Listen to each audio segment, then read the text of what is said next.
કારિયાણી પાસે લાઠીદળ ગામ છે. લાઠીદળ, એ લાઠીદળ ગામમાં કડવા પટેલ અને એના દીકરીનું નામ હતું શ્યામભાઈ. બહુ સારા ભગત હતા. અને એમાં શ્યામભાઈના પિતાજી ધામમાં ગયા ત્યારે તેના ભાઈએ તેના 13માને દિવસે આખી નાચ જમાડવા બોલાવી. અને આ એકાંતિક ભક્ત સત્સંગી હતા. એના ભાઈના ગુરુ હતા પાળિયાદના વિસામણ ભગત.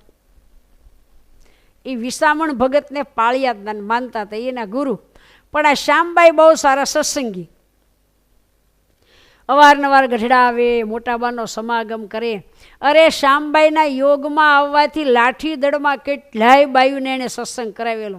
ખુમારી ભરી વાતું કરે અને એક ઘડીએ મહારાજનું નામ ભૂલે નહીં કે એક નાની મોટી કોઈ આજ્ઞા લોપે નહીં. આવા ખરા નિષ્ઠાવાળા શ્યામભાઈ લાઠીદળના એના ભાઈને વાત કરી, ભાઈ બાપુજીનું 13મું છે, એમાં તમે નાચ જમાડો છો, તમે તમારા ગુરુને પાળિયાથી તેડાવ્યા, તો હું મારા ગુરુને તેડાવું? અરે હા હા બેન, કેમ નહીં, તેડાવો તેડાવો. તમારા ગુરુ સ્વામિનારાયણ ભગવાન છે, તેને જરૂર તમે તેડાવો, સાથે એના સંતોને તેડાવો.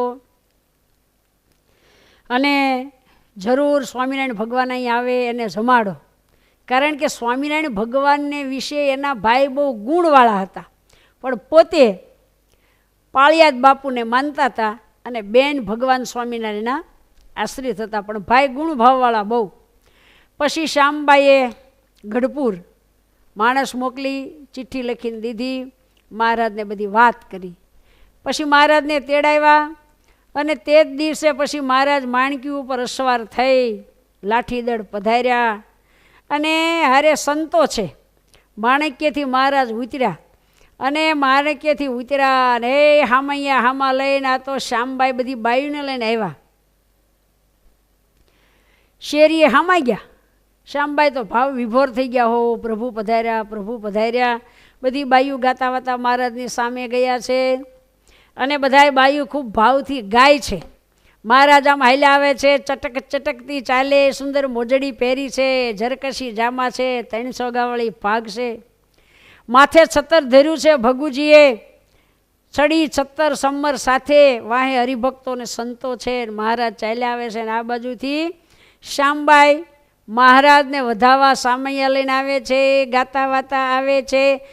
હે મારી શેરીએ સહજાનંદ આવ્યા રે લોલ, મુખેથી મંદ મંદ હસતા રે લોલ.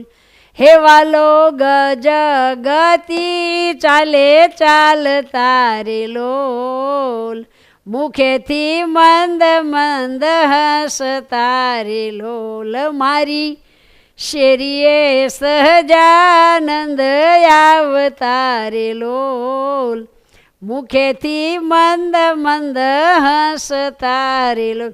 આમ ગાતા વાતા એ મહારાજની સાથે શ્યામબાઈ મહારાજને વધાવ્યા છે, પ્રભુને હાર પહેરાવ્યો છે, પગે લાગ્યા છે, બધાય ખૂબ ભાવથી મહારાજને નિરખે છે.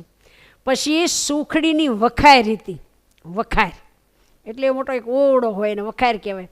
એમાં આખું ગામ જમાડવાનું ને નાચ જમાડવાની, એટલે એમાં બધી સુખડી બનાવી અને રાખી હતી. સુખડીની વખારે લઈ ગયા, આખી સુખડીની વખાર ભરી હતી. મહારાજ પ્રભુ આમાં કૃપા દ્રષ્ટિ કરો, જે જમે એનું સારું થાય. મહારાજે એક સુખડીનું ઢેફલું હાથમાં લીધું, બોલ્યા, શ્યામબાઈ આ તો બહુ મોટો ભંડારો લાગે છે તમારે. શ્યામબાઈ કે હા મહારાજ, અમારી આખી નાચ જમાડવાની છે ને એટલે, અને ઝાલાવાડથી ને બધેથી અમારા નાતીલા બહુ આવ્યા છે, કારણ કે આ કડવા પટેલ હતા ઝાલાવાડમાં. એ કડવા પટેલ બહુ. આમ તો અમારા કપડાં જાડા પ્રભુ, અમારી બોલી જાડી ને અમારું ખાણું જાડું. મારે કે બહુ જાડું બનાવ્યું છે આ બધું. પછી મહારાજે ચણ્યા જેટલી સુખડી મુખમાં મૂકી અને પછી બીજી સુખડીમાં એ ઢગલામાં ઢેફલું નાખ્યું. આમ મહારાજે બધી સુખડી પ્રસાદીની કરી દીધી. પછી તો મહારાજ અને સંતો માટે મહારાજ માટે થાળ થયા, સંતોને જમાડ્યા અને નાયત આવેલી તે હગા વાલા એમાં ઘણા મુમુક્ષુઓ હતા. બધાએ જમ્યા પછી બધાએ ભગવાનને પગે લાગવા ભેગા થયા અને કીધું, હે સ્વામિનારાયણ, તમે ભગવાન કહેવાઓ છો તો અમને વર્તમાન ધરાવીને કંઠી બાંધો, તમારા આશ્રિત કરો. એવી બધી જ્યારે વાત કરીને મહારાજ કે હવે કંઠી તો આટલા બધાની ક્યાંથી કાઢવી ત્યારે. પણ બપોર પછી ઉગમણી બાજુ ઉગમણે પાદર એક ખીજડો હતો, તે મહારાજ ત્યાં ગાડું રખાયું. પહેલાં ક્યાં ટેજ હતા, ગાડું રખાયું ને ગાડામાં એક મોટું પાણીનું તપેલું ભરીને મૂક્યું. પછી બધાએ ફરતા ફરતા બેસી ગયા અને બધાએ પ્રાર્થના કરી કે સ્વામિનારાયણ ભગવાન, અમારે તમારું થવું છે. કારણ કે ઝાલાવાડથી ને ઘણી બધી બાજુથી બધા ભક્તો બહુ આવેલા અને બધા લગભગને જાજો સત્સંગને ગુણ ભાવવાળા હતા. મનમાં એ બધાએ જાણતા હતા કે શામબાઈની ભક્તિ કેવી છે. એટલે બધાએ કીધું કે સ્વામિનારાયણ ભગવાન, અમારે તમારા આશ્રિત થવું છે. પછી મહારાજ ગાડા પર બેઠા અને જે બધાએ ભક્તો ઘણા લોકો આવેલા ને એ બધાની જે ઈચ્છા હતી ને કે સ્વામિનારાયણ ભગવાન અમને વ્રતમાન ધરાવે, એટલે મહારાજે હાથમાં એક મોટી તાહળી લીધી. તાસળી લોયું બાઉલ, અને હાથમાં લઈ અને મહારાજે આમ પાણી ઉડાડ્યું. આખી સભાને હો. મહારાજ કે સાંભળો, જેને જેને એક જળનો છાંટો ઉડે માનજો એને વ્રતમાન ધરાવ્યા. અને બધાને પાણીનો છાંટો ઉડ્યો અને કેટલાય ભગવાન સ્વામિનારાયણ આશ્રિત થયા. આવું એક ચરિત્ર મહારાજે આ લાઠીદળ ગામમાં કર્યું અને કેટલાયને સુખ્યા કર્યા, કેટલાયને મોક્ષને માર્ગે વાળ્યા અને કેટલાય પછી અવારનવાર ગઢડે આવે ત્યારે પાછા મહારાજ કંઠી બાંધી દેતા હતા. એક શામબાઈના બાપુજીના 13મા નિમિત્તે હજારોને ભગવાને એના આશ્રિત બનાવ્યા પાણી છાંટી.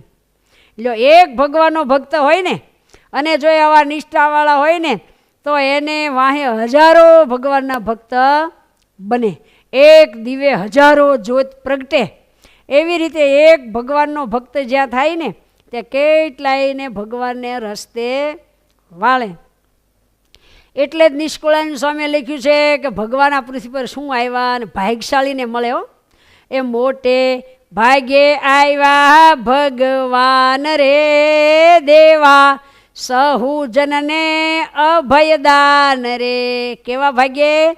એ મોટે ભાગ્યે આવ્યા ભગવાન રે દેવા, સહુ જનને અભયદાન રે.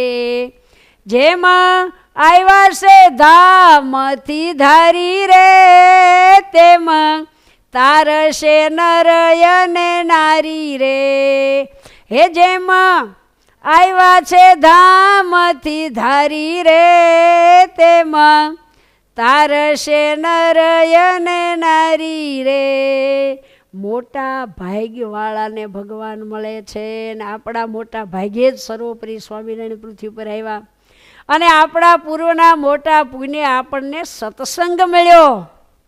સત્સંગ રંગે અખંડ દિવાળી, સત્સંગ થયો તે ધન ભાગ્યશાળી. જેને જેને સત્સંગ થયો, જેને સત્સંગ ઓળખાણો, જેને પ્રગટ પુરુષોત્તમ નારાયણ મળ્યા, સત્સંગ રંગે તો રોજ દિવાળી છે, રોજ દિવાળી. માટે ભાગ્યવાળાને આવા વર્તમાન ધરાવનારા પુરુષોત્તમ નારાયણ મળે છે. તો આવા એક શામબાઈ આ લાઠીદળ ગામમાં થઈ ગયા. એને કરોડો વંદન આપણે કરીએ. જય સ્વામિનારાયણ.